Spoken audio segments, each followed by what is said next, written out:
Hello students, welcome to commerce classes. आज हम पढ़ेंगे important items of NPO and their accounting treatment.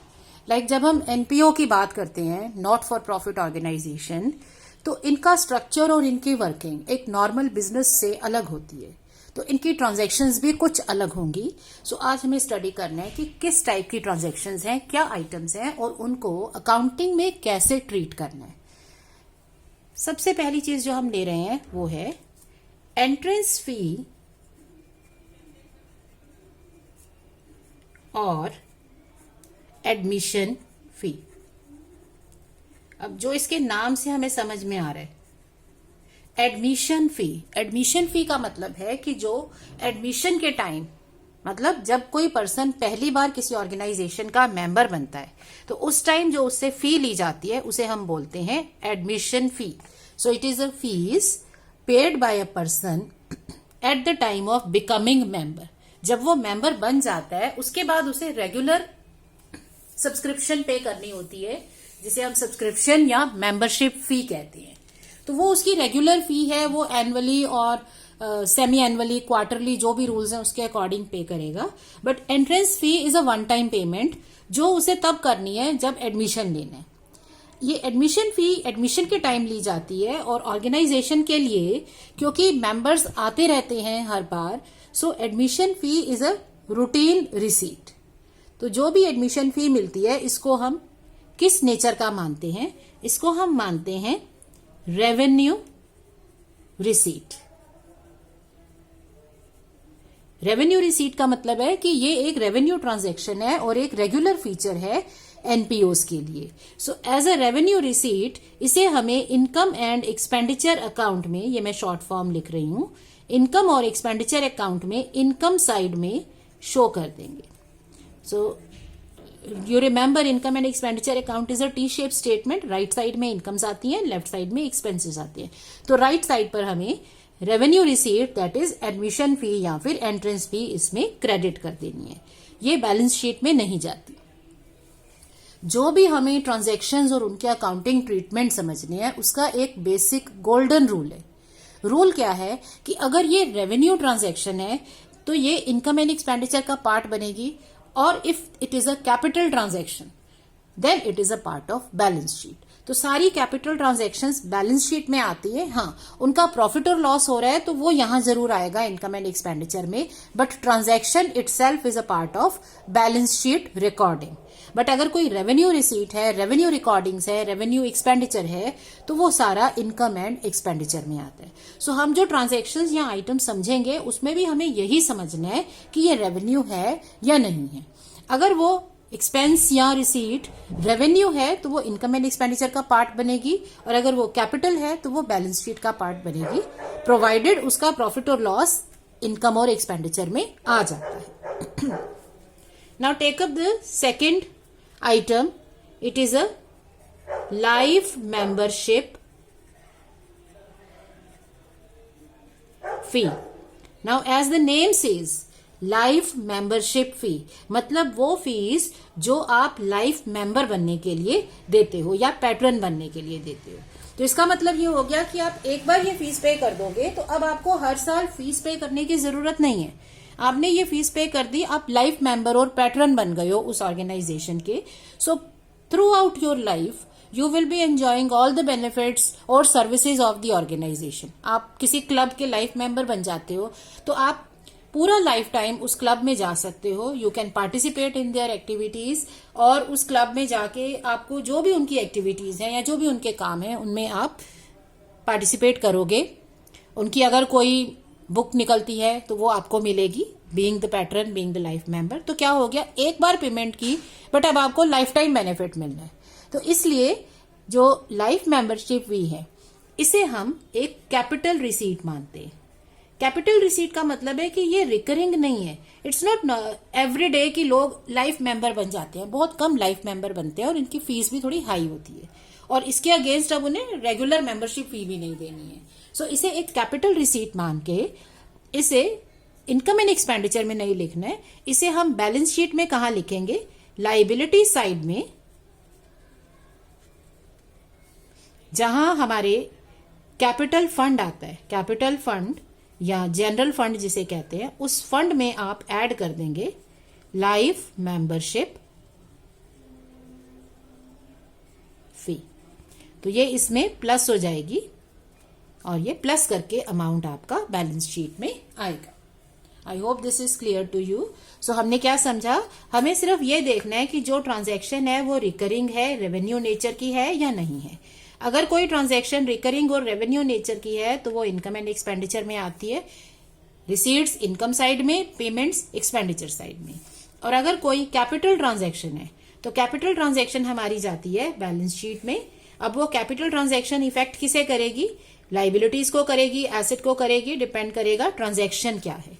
Like in this case ये आपकी capital receipt थी, तो कैपिटल रिसीट ने आपके कैपिटल फंड को इंक्रीज कर दिया, कैपिटल फंड बढ़ गया, अब ऑर्गेनाइजेशन के पास और पैसा आ गया, वो उसे अपनी एक्टिविटीज में यूटिलाइज कर सकती है। तीसरी चीज है डोनेशंस। अब डोनेशंस में कुछ और टर्म्स भी आ जाती हैं। जैसे अगर डोनेशन किसी पर्सन से मिल रही है तो उसे हम सिंपल डोनेशन वर्ड से लिखते हैं, बट अगर यही डोनेशन या चैरिटी हमें किसी गवर्नमेंट एजेंसी से मिलती है तो इसका नाम बदल जाता है, इसे हम बोलते हैं गवर्नमेंट ग्रांट। और अगर यही डोनेशन हमें कोई पर्सन अपनी डेथ के बाद अपनी विल के अंडर दे के जाता है, दैट इज अगर किसी पर्सन ने एक विल के अंडर ये लिख दिया कि after my death this much of my money और property is to be given to so and so NPO, कि उसकी डेथ के बाद उसकी विल के अकॉर्डिंगली जो हमें पैसा मिलेगा, ऑर्गेनाइजेशन को पैसा मिलेगा, उसे हम बोलते हैं लीगेसी। सो डोनेशन की डिफरेंट कैटेगरीज हो गई। सिंपल मिल रहा है तो डोनेशन है, किसी पर्सन से मिल रहा है, उसकी डेथ के बाद मिल रहा है, उसके विल के अकॉर्डिंग मिल रहा है, लीगेसी हो गई।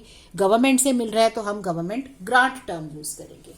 अब टर्म आप कोई भी यूज करो, मतलब ये है कि ऑर्गेनाइजेशन को पैसा या कोई कंसिडरेशन, कोई चीज मिली है। कोई डोनेशन में कैश दे सकता है, कोई डोनेशन में अपनी बिल्डिंग दे सकता है, कोई डोनेशन में किसी चैरिटेबल ऑर्गेनाइजेशन को फूड आइटम्स दे सकता है। तो हमें कैश या काइंड में कुछ मिला जो डोनेशन हो सकती है, गवर्नमेंट ग्रांट हो सकती है या लीगेसी हो सकती है।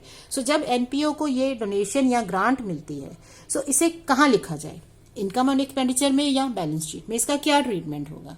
अब ये डिपेंड करेगा कि ये डोनेशन किस लिए मिली है। डोनेशन के दो पर्पज हो सकते हैं।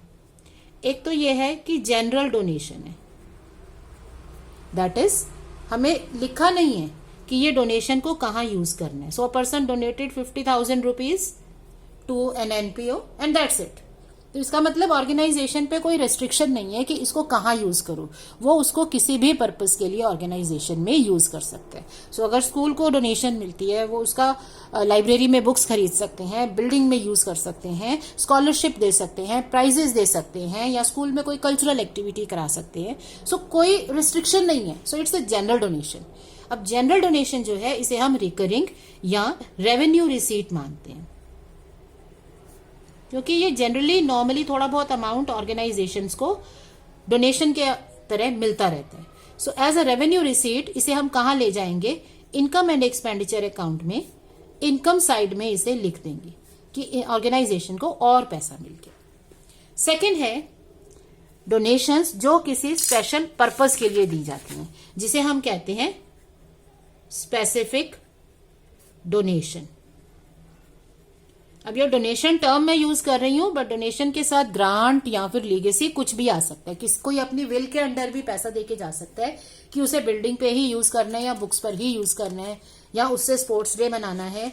सो अगर आपका डोनेशन या लीगेसी या गवर्नमेंट ग्रांट किसी पर्टिकुलर पर्पस के लिए है, स्पेसिफिक डोनेशन मतलब किसी पर्पस के लिए है, तो अगर ये किसी पर्पस के लिए मिली है तो इसे कैपिटल रिसीट माना जाता है।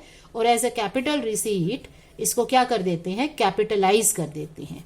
कैपिटल रिसीट्स को कैपिटलाइज करते हैं मतलब उनको हमें बैलेंस शीट में लाइबिलिटी साइड में लेके जाना है, बट क्योंकि इनका पर्पस फिक्स है इसलिए इन्हें हम कहाँ लिखेंगे, स्पेसिफिक फंड में। I hope you remember specific fund accounting और fund based accounting for NPO.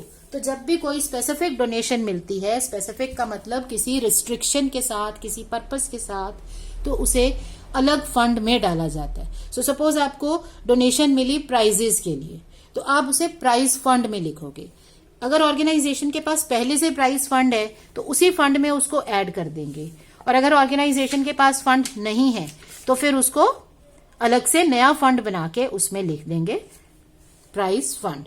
Same is the case with legacy. अगर किसी ने विल के अंडर एक स्कूल को पैसा दिया कि मेरे डेथ के बाद मेरी प्रॉपर्टी में से सपोज 10 लाख रुपीज इस स्कूल को दे दो as a charity which will be used to give scholarship to the poor and needy, तो अब ये एक स्पेशल पर्पस की लीगेसी है।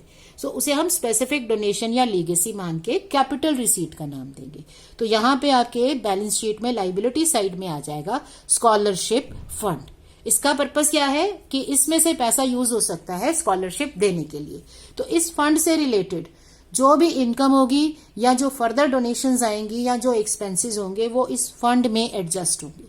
सो अगर ऑर्गेनाइजेशन ने कुछ स्कॉलरशिप्स दी हैं तो जो एक्सपेंस हुआ वो इसी फंड में से माइनस होगा। फंड की ट्रांजैक्शंस फंड में जाती हैं बैलेंस शीट में, वो इनकम एंड एक्सपेंडिचर में नहीं आती। सो आप क्या सीख रहे हो? डिफरेंट आइटम्स और उनका अकाउंटिंग ट्रीटमेंट। हम सिर्फ क्लासिफाई कर रहे हैं आइटम को समझ के कि वो रेवेन्यू है या कैपिटल है। रेवेन्यू होगी तो इनकम एंड एक्सपेंडिचर में आएगी, कैपिटल होगी तो बैलेंस शीट में आएगी। बट बैलेंस शीट में लिखते हुए ये ध्यान रखो कि कोई प्रॉफिट और लॉस है तो वो यहां आएगा। ठीक है? Okay, so that completes our donations, government grant और legacies। तो जो भी ऐसे अमाउंट मिल रहे हैं आपको उसका नेचर डिसाइड करना है और अकॉर्डिंगली यू कैन डिसाइड कि ये बैलेंस शीट में जाना चाहिए या फिर ये इनकम एंड एक्सपेंडिचर में आना चाहिए। राइट? सो